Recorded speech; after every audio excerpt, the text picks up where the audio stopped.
नमस्कार, कोटपुतली एजुकेशन में आपका हार्दिक स्वागत है। मैं पंकज शेरावत उपस्थित हूं आपके सामने महत्वपूर्ण जानकारी लेकर। एसएससी की तरफ से बड़ा नोटिफिकेशन देखने को मिल रहा है। यहाँ पर एक वैकेंसी जारी हुई है, ध्यान रखें। एसएससी सिलेक्शन पोस्ट 12, ध्यान रखें। इस तरीके का नोटिफिकेशन देखने को मिल रहा है। पोस्ट की बात करूं, यहाँ पर मात्र 2049 पोस्ट हैं, लेकिन सवाल है कि यह कौन सा पद आ गया, ध्यान रखें। यह किस हिसाब की वैकेंसी आ गई जिसमें सिलेक्शन पोस्ट 12 लिखा हुआ है।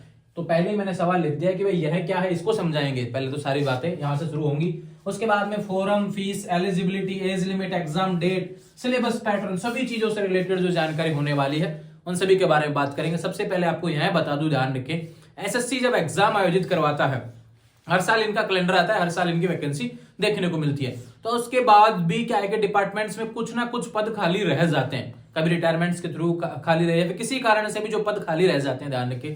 अब हर डिपार्टमेंट का एक दो पदों पे जो वैकेंसीज होती हैं वो तो पॉसिबल नहीं है कि भाई वैकेंसी हो जाए। तो उसमें क्या होता है कि सभी डिपार्टमेंट्स को यहाँ पर किसी का एक पद खाली होगा, किसी कैटेगरी वाइज खाली होता है, या फिर बात करूं एक पद किसी का खाली, किसी का 2 पद खाली, किसी का 3 पद खाली। इस तरीके से इस बार जो नोटिफिकेशन आया है एसएससी सिलेक्शन पोस्ट का, लगभग 489 डिपार्टमेंट ऐसे हैं जहां पर सीटें खाली हैं। किसी में 1 खाली है, किसी में 2 खाली है। अब 489 में अलग अलग पद है, ध्यान रखें। सभी में पद भी अलग अलग दिए, सारी चीजें बताने वाला हूं कौन कौन से पद, क्योंकि यहाँ पे जो एलिजिबिलिटी है, ध्यान रखें कि योग्यता क्या है, इसके बारे में बात करूं तो यहाँ पर देखो 10वीं पास के लिए भी है, 12th पास के लिए भी है और ग्रेजुएशन पास के लिए भी, ध्यान रखें। या तो आप 10वीं पास हैं तो भी आप फॉर्म भर सकते हैं, ध्यान रखें। अगर आपका क्वालिफिकेशन 12th है तो भी आप फॉर्म भर सकते हैं। आपका लगता है ग्रेजुएशन भी आपके पास है तो भी आप फॉर्म भर सकते हैं। यानी सभी के लिए वैकेंसी है भैया। ऐसा नहीं है कि भाई 10th 12th ग्रेजुएशन चाहिए, नहीं। 10वीं पास है, केवल 10वीं पास है तो भी आप फॉर्म भर पाएंगे, केवल 12th पास है तो भी आप फॉर्म भर पाएंगे, केवल ग्रेजुएशन है तो भी आप फॉर्म भर पाएंगे। ऐसा नोटिफिकेशन देखने को मिल रहा है। और इन सभी की जो सम्मिलित रूप से वैकेंसी, जिसको नाम दिया गया, ध्यान रखें, सिलेक्शन पोस्ट 12, इन सभी की टोटल डिपार्टमेंट, ध्यान रखें, 2049 पोस्ट होने वाली है। किसी में 1 खाली है, किसी में 2 खाली है। किस हिसाब से खाली है वो सारी चीजें आपको बताऊंगा, कैसे चेक करना है इसके बारे में भी जानकारी आपको अवेलेबल होने वाली है। फोरम की बात करते हैं, ध्यान रखें, 26 फरवरी फोरम इसके चालू में भी है, ध्यान रखें, 26 फरवरी से 18 मार्च 2024। एसएससी की न्यू वेबसाइट है, ध्यान रखें, उसके माध्यम से आप फॉर्म भर पाएंगे 26 फरवरी से 18 मार्च 2024 तक। फीस की बात करते हैं तो वही जनरल, ओबीसी, ईडब्ल्यूएस के 100 रुपया होता है, SC ST का 00 रुपया होता है फीस का, ठीक है। ये हमेशा से इसी का रूल रहता है एसएससी का, ध्यान रखें। बात करते हैं एज लिमिट। अब देखो भैया क्या है कि ये जो क्वालिफिकेशन होता है, एलिजिबिलिटी की बात कर लेते हैं कि क्वालिफिकेशन क्या होता है। 10वीं पास के लिए जो वैकेंसी है उसके लिए कौन कौन से पोस्ट होने वाले हैं वो अलग है, 12th के लिए कौन कौन सी है वो अलग है, ग्रेजुएशन के लिए कौन कौन सी है वो अलग है। बात कर लेते हैं सबसे पहले उसी के बारे में कि 2049 कैसे हो रहा है। तो देखो भैया, यहाँ पे इसका जो ऑफिशियल नोटिफिकेशन आया, लगभग 200 पेज का नोटिफिकेशन, 150-200 पेज का नोटिफिकेशन है। उसमें जो लास्ट के पेज है, डालने के 100 नंबर से ऊपर वाले, वो है काम के, जहां पर आपको पता चलेगी इसके बारे में डिटेल्स कि भाई एलिजिबिलिटी कौन से वाले की क्या डिटेल्स है। ध्यान रखें, स्क्रीन पर जैसे कि मैंने आपको सैंपल के रूप में एक दिखा देता हूं, ध्यान रखें। मैंने डाउनलोड किया था इसको, नोटिफिकेशन को। तो यहाँ पे क्या पता चलता है कि सपोज दैट हम चलते हैं इसके पेज नंबर 101 पे हम चलते हैं। 102 नंबर का जो पेज है, ध्यान रखें, उसमें पहला जो पोस्ट होने वाला है, ध्यान रखें, लाइब्रेरी अटेंडेंट। यह पोस्ट है, ध्यान रखें, पोस्ट का नाम दिया हुआ है और यह कहां पे है खाली, तो यह आता है कसोली, ध्यान रखें, सेंट्रल रिसर्च इंस्टीट्यूट कसोली में। अब देखो यहाँ पे क्वालिफिकेशन भी दिया हुआ इसका, हायर सेकेंडरी, ध्यान रखें, 12th पास आप हैं तो आप यहाँ पे कर पाएंगे। लेवल 2 की सैलरी मिलेगी और इसकी एज लिमिट 18 से 25, यानी कि पोस्ट वाइज सभी की अलग अलग सैलरी देखने को मिले। ये एज लिमिट भी है और सैलरी भी अलग अलग है और क्वालिफिकेशन भी अलग अलग है। बात करें इसमें, देखो 2 ही वैकेंसी है, वो भी जनरल की वैकेंसी है, ठीक है। अगले पोस्ट पे चलते हैं तो यहाँ पर लेडी मेडिकल अटेंडेंट, ध्यान रखें, ओनली फीमेल के लिए है। उसके बाद में चलते हैं मेडिकल अटेंडेंट, उसके बाद में नर्सिंग ऑफिसर, उसके बाद में चलते हैं field man, deputy ranger, accountant, foreman, ध्यान रखें। इस तरीके से यूडीसी की भी पोस्ट है, ध्यान रखें, 24 नंबर पे यूडीसी का पोस्ट है।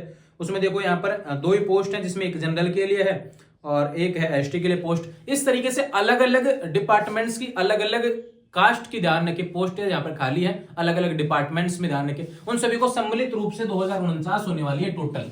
और इसी तरीके से आपको देखना है, ध्यान रखें, पता चल जाएगा किसका 8वीं का, किसी का 10वीं पास है, किसी का 12th है, किसी का ग्रेजुएशन है। सारी डिटेल्स उसमें चेक करनी है। दूसरा, फिर भी आपको समझ में नहीं आ रहा हो, स्क्रीन पर जो पेज देखने को मिल रहा है, देखो उसमें क्या लिखा हुआ है। जब भी पीडीएफ में टेलीग्राम पे शेयर करता हूं, आपको वहां से इस पीडीएफ को निकालना है। उस पेज पे ध्यान रखें, एक लिंक दिया हुआ है, देखो इसमें क्या लिखा हुआ है ऊपर, for detail information on categories of post, उस पोस्ट से रिलेटेड, मान लो सपोज दैट लाइब्रेरी अटेंडेंट की पोस्ट है, उससे रिलेटेड ही आपको जानकारी चाहिए तो इस लिंक पे क्लिक कर लेना। ध्यान रखें उसमें जो जो पोस्ट है उसके सारे डिटेल्स आ जाएंगे, कहाँ पे यह पोस्ट होने वाली है, कसोली कहाँ है, ध्यान रखें उसका एड्रेस क्या रहने वाला है, कितनी पोस्ट है, क्या सैलरी है, किस तरीके से उस पोस्ट से रिलेटेड, उस डिपार्टमेंट से रिलेटेड सारी जानकारी आपको देखने को मिल जाएगी। उसका एज लिमिट भी आ जाएगा, उसका क्वालिफिकेशन भी आ जाएगा, तो सारे आ जाएंगे। लेकिन अब सिंपल से शब्दों में बात करें तो 10वीं पास के लिए भी वैकेंसी है, 12th के लिए भी है, ग्रेजुएशन है, जिसके लिए आप एलिजिबल है वहां से लगा देना भैया, ध्यान रखें। बात करते हैं एज लिमिट 1/1/2024, देखो 18 से 30 वर्ष मैं लिख देता हूं। अब ये पोस्ट वाइज ध्यान रखें, एसएससी में कुछ वैकेंसी ऐसी होती है जो 18 से 27 तक होती हैं, कुछ वैकेंसी होती है 18 से 25 होती हैं, कुछ वैकेंसी होती है 18 से 30 वर्ष, और मैक्सिमम जो जिसको छूट रहती है वो लागू रहेगी, ध्यान रखें।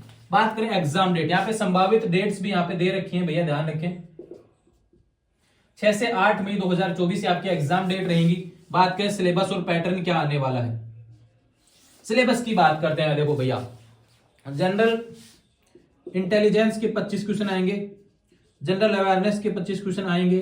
बात करें मैथ अर्थमेटिक आएगा, ध्यान रखें 25 क्वेश्चन रहेंगे। और बात करें इंग्लिश बेसिक रहेगा, ध्यान रखें 25 क्वेश्चन। ये 100 क्वेश्चन आएंगे भैया, 1 घंटे का पेपर रहेगा। नेगेटिव मार्किंग है, ध्यान रखें 1/4 नेगेटिव मार्किंग रहने वाली है। ठीक है, ये रहा आपका सिंपल सा शब्दों में। अब इसमें जीआई में क्या आएगा, जीए में क्या आएगा, मैथ्स में क्या आएगा, इंग्लिश में क्या आएगा, ये टॉपिक आपको सिलेबस में देखने को मिल जाएंगे। पीडीएफ अवेलेबल करवा देता हूं टेलीग्राम पर, अलग से पोस्ट भी कर दिया जाएगा इसका सिलेबस बीच में से निकाल, क्योंकि 200 पन्ना में आप ढूंढने में समय लगा देंगे, तो उसमें अलग से पोस्ट आपको कर दूंगा, सिलेबस भी ध्यान रखें। तो ये अपडेट है एसएससी सिलेक्शन पोस्ट 12, अच्छी वैकेंसी है भैया। डिपार्टमेंट्स के जब पद खाली होते हैं, किसी एक एक पद को खाली करने के लिए अलग अलग वैकेंसी नहीं निकाल सकते, ध्यान रखें। तो यहाँ पे सभी को सम्मिलित रूप से सिलेक्शन पोस्ट 12 का नाम देकर यहाँ पर वैकेंसी निकाली गई है। फॉर्म आपके चालू हो चुके हैं 26 फरवरी से 18 मार्च। जुड़े रहेंगे चैनल के साथ, आने वाले समय में जो भी अपडेट होगी चैनल पर देखने को मिल जाएगी। इसी तरह के नोटिफिकेशन पाने के लिए चैनल को सब्सक्राइब कर लीजिए और इंस्टाग्राम, टेलीग्राम, व्हाट्सएप चैनल के माध्यम से जुड़े रहेंगे चैनल के साथ। और इसका पीडीएफ जो है कंप्लीट डिटेल के साथ में टेलीग्राम पर डाल दिया गया, वहां से आप देख सकते हैं। Thank you.